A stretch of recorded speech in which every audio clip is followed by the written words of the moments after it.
مار کے حق میں کامیابی کے بعد ہمارے لڑاکا طیاروں کی مانگ بڑھ گئی۔ بہت سے ممالک طیاروں کے حصول کے لیے بات چیت کر رہے ہیں۔ وزیر اعظم شہباز شریف نے وفاقی کابینہ کے ہنگامی اجلاس کی صدارت کرتے ہوئے کہا کہ سیکیورٹی فورسز دہشت گردی کے خاتمے کے لیے پرعزم ہیں۔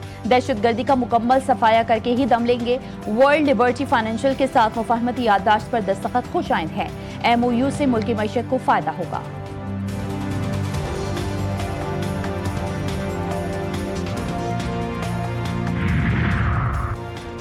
پاکستان میں کرپٹو کرنسی صارفین کے لیے بڑی خبر۔ وزارت خزانہ اور SC فائنینشل ٹیکنالوجیز LLC کا معاہدہ ورلڈ لبرٹی فائنینشل کی وزارت خزانہ کے ساتھ مفاہمتی یادداشت پر دستخط۔ وزیر اعظم سے ورلڈ لبرٹی فائنینشل امریکہ کے وفد کی ملاقات۔ شہباز شریف کا کہنا تھا کہ پاکستان ڈیجیٹل فائنانس کا عالمی مرکز بننے کی جانب تیزی سے گامزن ہے۔ وزیر خزانہ محمد اورنگزیب نے کہا کہ پاکستان مالیاتی جدت میں آگے بڑھنا چاہتا ہے۔ عالمی ڈیجیٹل فائنانس میں پاکستان ابھرتی ہوئی مارکیٹ ہے۔ کراچی کے علاقے گارڈن سے ایک برس قبل لاپتہ بچوں کے اہل خانہ سراپا احتجاج۔ لاپتہ بچوں کا کوئی سراغ نہ مل سکا۔ والدہ آج بھی اپنے جگر گوشوں کی یاد میں نڈھال۔ مظاہرین کے مطابق 14 جنوری 2025 کو لاپتہ ہونے والے 2 بچے آپس میں پڑوسی تھے۔ وقت گزرنے کے ساتھ کیس سرد خانے کی نظر کر دیا گیا۔ مظاہرین نے حکومت سے مطالبہ کیا ہے کہ بچوں کی گمشدگی کا کیس دوبارہ فعال کیا جائے۔ بچوں کے اہل خانہ نے احتجاجاً سڑک بلاک کر دی، جس سے علاقے میں ٹریفک جام ہو گیا۔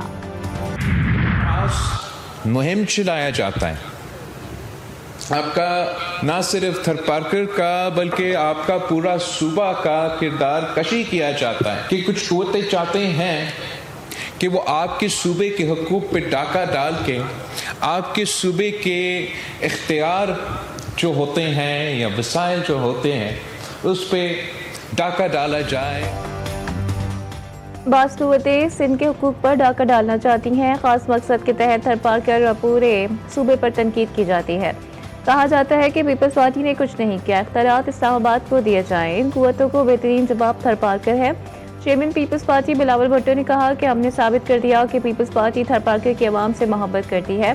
تھر پارکر کے پاس اتنا کوئلہ ہے جتنا سعودیہ کے پاس تیل ہے، مگر آپ کو اپنے وسائل استعمال نہیں کرنے دیں گے۔ ایران نے مظاہرین کو پھانسی دی تو بہت سخت کارروائی کریں گے۔ امریکن صدر کی پھر کھلی دھمکی۔ امریکی شہریوں کو ایران چھوڑنے کا مشورہ۔ ایرانی شہریوں کو تشدد پر اکسانے لگے۔ ڈونلڈ ٹرمپ نے کہا کہ مظاہرین احتجاج جاری رکھیں اور سرکاری اداروں کا کنٹرول سنبھال لیں، بہت جلد امریکی مدد پہنچنے والی ہے۔ انہوں نے مزید کہا کہ ایران کی صورتحال بہت خراب ہے، ہلاکتوں کی صحیح تعداد جلد معلوم کر لوں گا۔ ایرانی عوام کے اصل قاتل ٹرمپ اور نتن یاہو ہیں۔ حقیقی قاتلوں کے نام ہم خود ظاہر کریں گے۔ علی لاریجانی کا ٹرمپ کے اشتعال انگیز بیان پر سخت رد عمل۔ بریگیڈیئر جنرل عزیز ناصر زادہ نے وارننگ دیتے ہوئے کہا کہ امریکہ نے کوئی نئی جارحیت کی تو اسے سرپرائز دیں گے۔ کسی بھی کارروائی کا بھرپور اور فیصلہ کن جواب ملے گا۔ ہمارے پاس کئی ایسے سرپرائزز موجود ہیں جو انتہائی مؤثر ثابت ہوں گے۔ سعودی عرب، قطر اور عمان کے امریکہ کو ایران پر حملے سے باز رہنے کی تنبیہ۔ کہا ایران پر فوجی کارروائی سے خطہ عدم استحکام کا شکار ہوگا، تیل کی منڈی میں افراتفری اور معاشی نقصانات بڑھ سکتے ہیں۔ خلیجی ممالک نے امریکہ کو اپنی فوجی ایئر اسپیس اور بیسز ایران کے خلاف نہ دینے کا فیصلہ کر لیا۔ قطری وزیر اعظم کا ایرانی قومی سلامتی کے سربراہ علی لاریجانی سے رابطہ، مسائل کو مذاکرات کے ذریعے حل کرنے پر زور۔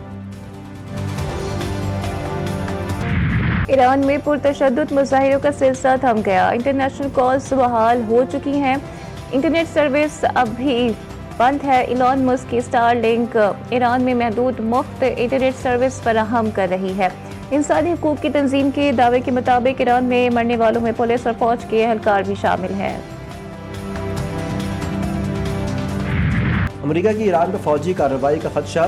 بعض امریکی اہلکاروں کو آج شام تک قطر کے العدید ایئر بیس سے نکل جانے کا مشورہ۔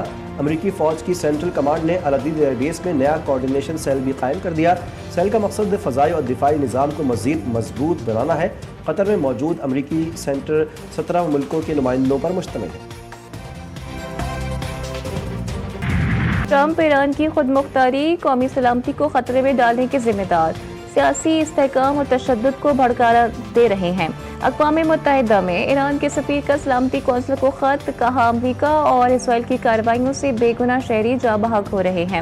امریکہ فوجی مداخلت کا بہانہ تلاش کر رہا ہے. پالیسی کا مقصد ایرانی نظام تبدیل کرنا ہے. پابندیاں، دھمکیاں، انتشار، بہانے، یہ منصوبہ دوبارہ ناکام ہوگا. اسرائیل اور امریکہ کی ایران میں مداخلت ناقابل قبول ہے. روس کا انتباہ. وزارت خارجہ نے کہا کہ ایران کو غیر مستحکم کرنے کے لیے بیرونی سازشیں کی جا رہی ہیں. ایسی کارروائیاں مشرق وسطیٰ اور عالمی سلامتی کو شدید نقصان پہنچا سکتی ہیں. ادھر قطر نے بھی کہا کہ امریکہ ایران فوجی تصادم کے خطے پر سنگین اور تباہ کن اثرات مرتب ہوں گے. اس طرح کی صورتحال سے ہر ممکن طور پر گریز چاہتے ہیں. قومی اسمبلی میں قائد حزب اختلاف کی تعیناتی کا عمل جاری. اپوزیشن لیڈر کی تقرری سے متعلق حتمی فیصلہ آج یا کل ہونے کا امکان. اسپیکر قومی اسمبلی ایاز صادق کی اپوزیشن لیڈر کے معاملے پر مشاورت. اسپیکر چیمبر میں تقرری سے متعلق اسکروٹنی کی گئی. اپوزیشن لیڈر کی تعیناتی کے لیے تصدیقی عمل کا بھی جائزہ لیا گیا. اسپیکر نوٹیفیکیشن اپوزیشن رہنماؤں کے حوالے بھی کریں گے. معیشت کی بنیادوں کو مضبوط بنانا ضروری ہے. معاشی شعبے میں جدت وقت کا اہم تقاضا ہے. نائب وزیر اعظم اسحاق ڈار کا اسلام آباد میں تقریب سے خطاب. وزیر خارجہ نے کہا کہ معاشی شعبے میں جدید ٹیکنالوجی سے استفادہ کرنا ہے. حکومت معاشی اصلاحات کے ایجنڈے پر گامزن ہے.